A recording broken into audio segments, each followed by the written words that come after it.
अल्हम्दुलिल्लाह अल्हम्दुलिल्लाह रब्बिल आलमीन बिस्मिल्लाहिर रहमानिर रहीम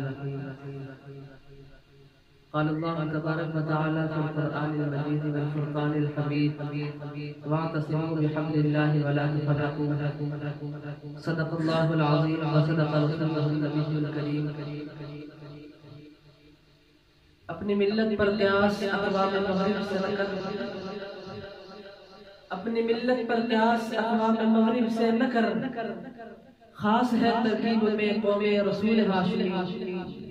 उनकी जमीयत का है मुल्को नसब पर इन्हिसार, उनकी जमीयत का है मुल्को नसब पे इन्हिसार, कुव्वत मज़हब से मुस्तहकम है जमीयत तेरी।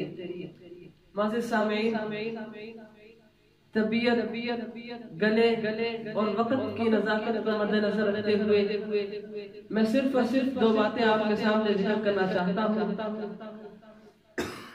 एक बात कहूंगा कि हमारा जो दुश्मन है वो बहुत ही बड़ा शातिर साजिशी है। हमारा दुश्मन बहुत बड़ा साजिश खेलने वाला है। दो बातें अर्ज करूंगा। एक ये कि वो 5th जनरेशन वार के जरिए से हमारी नौजवान नस्लों को एक अपनी इजाद की हुई एक डिवाइस के जरिए से इस अंदाज से डाका मारता है, इस अंदाज से वो हम पर हमलावर हुआ है कि आज तक हमें उसकी उस साजिश की समझ नहीं आई। हम तो उस साजिशी को उस काम की वजह से थप्पियां दे रहे हैं, उसके उस काम की वजह से उसे अपना खैरख्वाह समझ रहे हैं, उसके उस काम की वजह से उसे अपना सबसे बड़ा दोस्त समझ रहे हैं।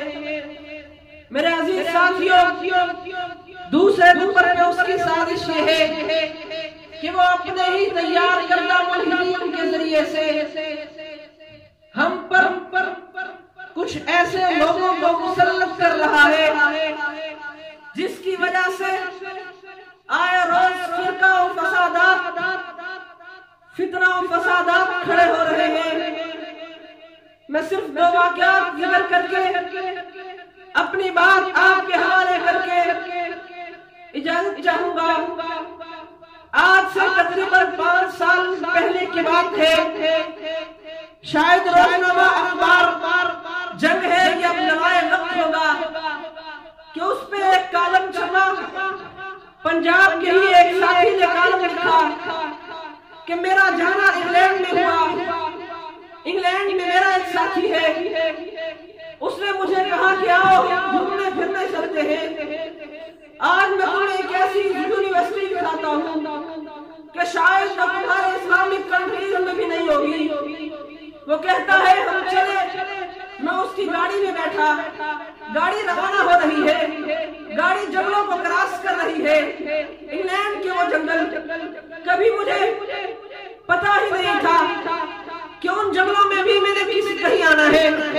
वो कहता है ऐसा खौफनाक जंगल कि चलता चला जा रहा हूँ।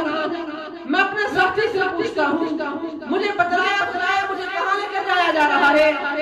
वो खामोश हो जाता है। बिलाखिर कहने लगा घंटों की मुसाफिर के बाद मुझे आगे एक इमारत नजर आती है। जंगल के वक्त में एक इमारत नजर आती है जिसके आसपास सिक्योरिटी इंतहाई सख्त है। मेरा दोस्त अपना कार दिखलाता है और इमारत में एंटर हो जाता है। इमारत में दाखिल होता है। दाएं तरफ देखता हूँ तो मुझे सफेद कपड़ों में मलबूस सफेद दाढ़ियों और काली दाढ़ियों वाले और हमारे तबलीगी भाइयों की तरह सफेद इमामे अपने सरों पर रखे हुए तलबा नजर आते हैं। हम उनसे मिलते हैं, मुलाकात होती है। वो उस इंग्लैंड शहर में रह के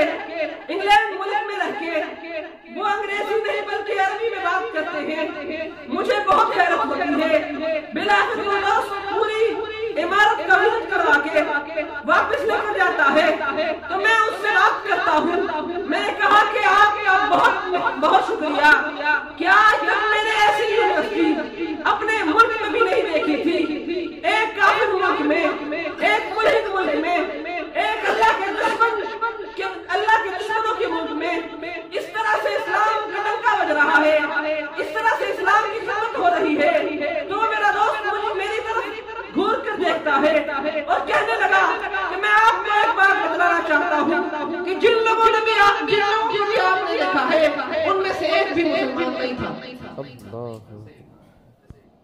वो कहने लगा, मैं हैरान हुआ, मैंने कहा क्यों? कहने लगा जो भी थे वो सारे क्रिश्चियन थे, ईसाई थे, और इन्हें सिर्फ इसलिए ट्रेनिंग दी जा रही थी कि तुम्हारे इस्लामी ममालिक में जाकर वो तुम्हारे ही अंदर फसादात की जड़ बने। सिर्फ ये एक वाक़या नहीं, फिर जब अंग्रेज यहाँ पे आया था उस वक्त भी उसने एक नारा लगाया था कि लड़ाओ और हुकूमत करो। जब यहाँ से वापस जाता है, पंजाब के एक गांव का वाक़या जिक्र किया जाता है कि 40 साल तक एक इमाम एक गांव में इमामत करता है बगैर तनख्वाह कि उनके लिए दीनी तौर पर खिदमत सरंजाम देता है। जब अंग्रेज यहाँ से 1947 में जाता है तो उस वक्त वो इमाम भी जाने लगता है। सारे गांव वाले अशबार होते हैं, नौजवान रो रहे होते हैं, औरतें सिसक रही होती है, बूढ़ी माँ उस इमाम के सर पे शफकत से हाथ फेरती है और उनको अलविदा कहती है। जब वो इमाम जाता है दीवार की ओट में, जब वो किसी को नजर नहीं आता, जब वो देखता है कि पूरी आवाम रो रही है, सिसक रही है, तो वो एक चौकी पे खड़ा होकर कहता है, मुसलमानों सुनो, जो भी तुमने 40 साल तक मेरे पीछे नमाजें पढ़ी उनकी कज़ा कर लेना, इसलिए कि मैं एक ईसाई एजेंट था। ये साजिश। मैंने एक किताब में पढ़ा, वो लिखता है कि मुसलमानों तुम्हारे 95% तक मफ्तूहा इलाके तुम्हारे पहले 100 साल में, पहली सदी में खिलाफत राशिदा के जमाने में ही फतह हो चुके थे। तुम बतलाओ तो सही, बाकी 1300 साल इन्होंने कौन सा मार्का मारा है? इसकी वजह सिर्फ एक है, वो अपनों का ही अपनों के सामने काफिर की सदाएं को बुलंद करना। मेरे अजीज, आखिरी बात कहना चाहूंगा कि आज तक मुसलमानों को गैरों की तरफ से उन नुकसानात, उन मसाइब और उन तकलीफों का सामना नहीं करना पड़ा कि जो उन्होंने अपनों ने दिए। कौन नहीं जानता कि तूस में रहने वाले हनफियों नहीं, शाफियों की जिद में आकर शहर के दरवाजे खोल दिए थे, और उस वक्त के एक जालिम और जालिम चंगेज खान को शहर में हमले की दावत दी थी और कहा था कि आओ और इसकी सल्तनत को खत्म कर दिया जाए। लेकिन फिर तारीख गवाह है कि वो सुल्जूकी आए, वो तातारी आए, और फिर उन्होंने वहां आकर न किसी सुन्नी को छोड़ा, न किसी शिया को छोड़ा। यही नहीं बल्कि फिर उसे इब्ने अलकमी शिया वजीर को कौन नहीं जानता, जो मुतसिमुल्लाह का वजीर था, उसने चंगेज खान के ही एक वजीर को हमले की दावत दी थी और कहा था कि आओ, आपके लिए दरवाजे खुले हैं। फिर उस वक्त बगदाद में ऐसी जुल्म बर्बरियत की इंतहा हुई के बाद फुकहा ने तो ये कह दिया था कि जब तातारी घोड़े शहर में दाखिल हुए वो कहने लगे कि ये तो याजूज माजूज आ गए। इस अंदाज से उन्होंने कत्ल और गारतगिरी का बाजार गर्म किया था। बहरहाल मेरे कहने का मकसद अल्लाह रब्बुल इज्जत हमें अमल करने की तौफीक अता फरमाए और हमें सही मानों में दीन इस्लाम और शरीयत इस्लाम की खिदमत करने की तौफीक अता फरमाए। आखिर में आपसे यही कहूंगा कि उस शेर मुजाहिद होश में आ, तामीर खिलाफत पैदा कर, क्यों फिरके होता है, अब एक जमात को पैदा कर।